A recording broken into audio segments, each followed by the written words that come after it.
আর কিছুদিন পরেই ভাইফোঁটা। ভাইয়ের কপালে দিলাম ফোঁটা, জমের দুয়ারে পড়ল কাটা। যমুনা দেয় জমকে ফোঁটা, আমি দিই আমার ভাইকে ফোঁটা।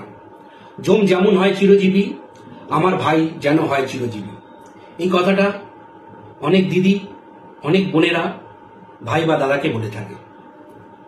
তো এই একটি পবিত্র দিনে আমরা অনেকেই দাদা বা দাদাদের অথবা বোনদের অথবা দিদিদের আমরা কিছু না কিছু উপহার দিয়ে থাকি। এখন এই উপহার যেগুলো আমরা উপহারগুলো দিই বা গিফট যেগুলো দিই, তার মধ্যে 4টে গিফট কখনোই আপনার দিদিকে অথবা আপনার বোনকে দেবেন না বা আপনার ভাইকেও দেবেন না। এই 4টে গিফট কি কি? 4টে গিফট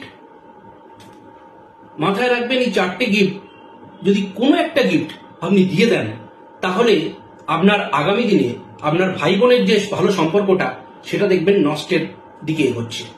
সেটা দেখবেন আস্তে আস্তে ডিটোরেট করেছে, সম্পর্ক তো ভালোই হলোই না, উল্টে খারাপ হয়ে গেল। এই 4টে জিনিস হচ্ছে, 1 নম্বর, কোনো ধারালো কোনো অস্ত্র, ছুরি কাঁচি এগুলো তো দেবেন না।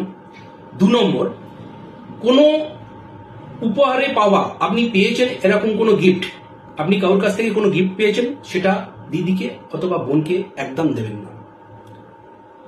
3 নম্বর হচ্ছে কি, ধর নেই এরকম কোনো মূর্তি, অর্থাৎ শুধু মুখটা রয়েছে, ধরটা নেই, শরীরের অন্যান্য অংশ শরীরটা নেই, শুধু মুন্ডুটা আছে, এরকম কোনো মূর্তি কখনোই আপনার বোনকে অথবা দিদিকে দেবেন না।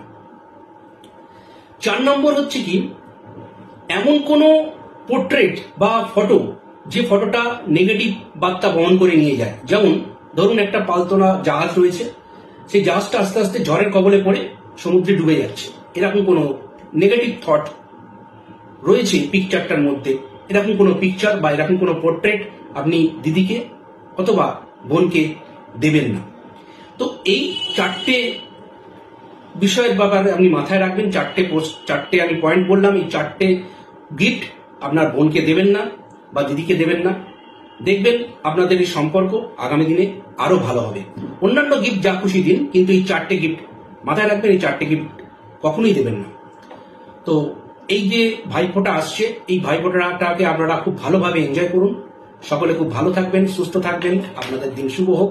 নমস্কার।